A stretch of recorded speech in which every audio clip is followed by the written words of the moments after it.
All right, everyone. Looks like we are live. Hello. This is Dr. Rich Scheibner. How is everyone doing? The term is coming to a close, right? If you're like me, maybe you're working on projects, you might be stress eating, things like that. Snacks on snacks on snacks we have here all around us here in the writing department and elsewhere. So hope you're taking care of yourselves. Hope you're feeling really good as you lead into the last few weeks of classes, whether you're teaching or you're working on projects. So hi again, Dr. Rich Scheibner here. So today on the stream, we're going to be talking about writing and the five senses, but especially focusing on food and the five senses, especially of taste and smell. So in a little while, we have a guest chat with Dr. Ashley Beardsley, who teaches and researches food rhetorics. But before we begin our main topic, I want to discuss a few items, as is now tradition on the show. Once again, I'd like to thank Dr. John Suffren, Writing Center Director and the Writing Department, for supporting another stream in term of WRIT Live. So this is a two-part thing we're doing here today, by the way. If you'd like to see any of the past streams, you can check them out in two places, right on the descriptions and stuff below that we have here in the channel, as well as on the Writing Center's main page, which we're looking at right now.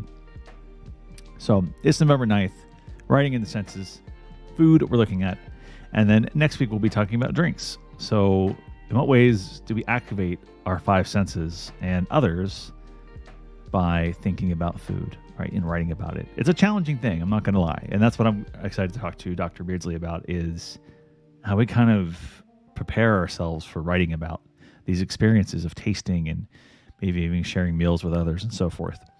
So we have drinks next week. Then after that, we're talking about writing with web platforms, and we'll close out with open writing workshop and a hangout. So low key kind of stuff. But if you want to workshop anything live on the program or have me look at it, feel free to let me know. If not, we can workshop some other things, even my work or some those of my friends. Who knows what we'll do? But that's kind of an open concept. If you have ideas for that workshop, let me know. I'd love to hear your thoughts. Okay, and I also want to mention that in the description you'll find links to the Writing Center pages that also show you the various resources we have as well, which is one-on-one sessions we have with faculty in order to get feedback on writing assignments. Whether you're just brainstorming or putting the final touches on an essay, we can help you. Feel free to make an appointment. We got a lot of appointments available all the time. So check that out on the page. It'll show you who's available and when they're available. And we also do it in person and online. Also, we have drop-in sessions and some exciting workshops coming up otherwise, which you can find also on our pages here. You can see sort of what's coming up. We have multilingual studios, we have accessibility specialists, all kinds of different offerings to get you the help and support you might be looking for this term and your projects. Okay. So with that being said, our main topic, as I mentioned, is writing and the five senses. Our primary senses are sight, sound, smell, taste, and touch. And there are many more that we can turn to when we think about what's been researched in the past and sort of recently in the sciences. And I'm going to link to this description in this video you can check out because just for copyright purposes, I don't really want to play it. But it's a really fantastic piece by the Vox, who does great work in kind of distilling really complex scientific findings into good public knowledge. So what they sort of suggest here is Aristotle, which is very fitting for myself as a rhetorician, named the kind of visible sense organs. So our eyes for sight, sound with our ears, smell with our nose, taste with our tongue, and touch with our various organs.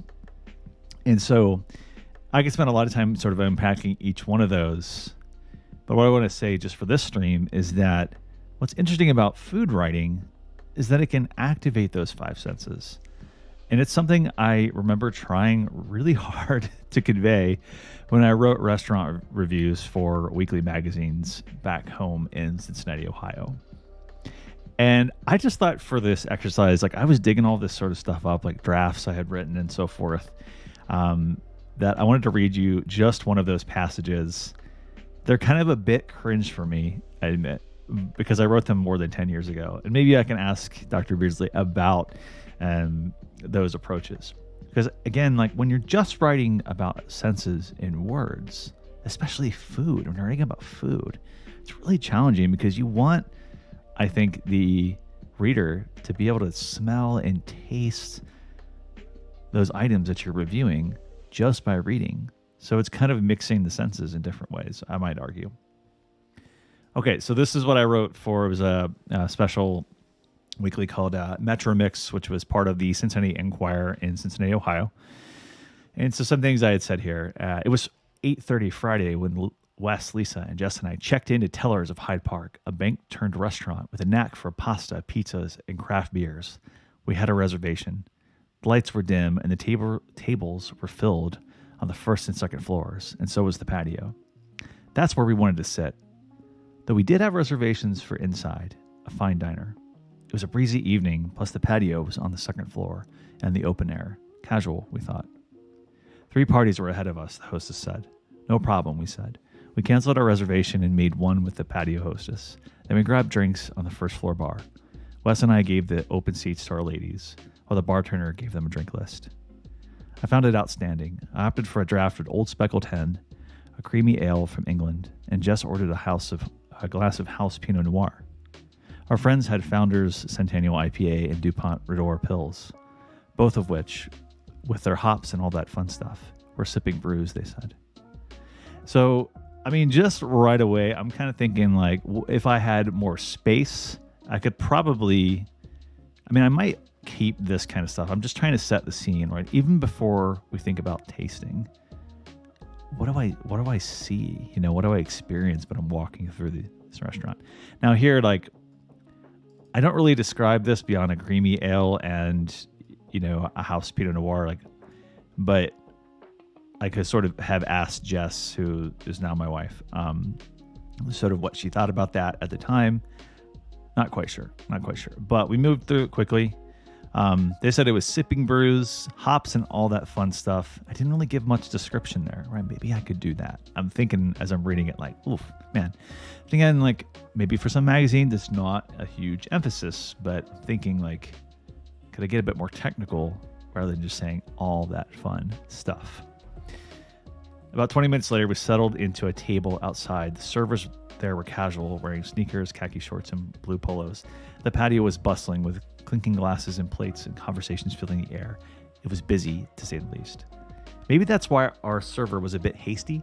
She didn't mention the evening specials, suggest drinks, or recommend dishes, and she left if we took more than a breath to order something.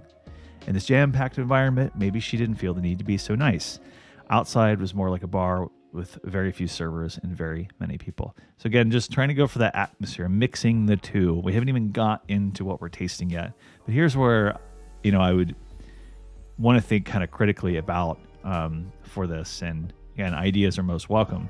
But this is when I start describing what we tasted, what we experienced. We enjoyed the atmosphere as well as the fare. So that's my little typo. Whoops. But that was a draft I initially submitted. Our first appetizer was flatbread served with baked brie, roasted garlic cloves, and apple cranberry chutney. A delectable combination.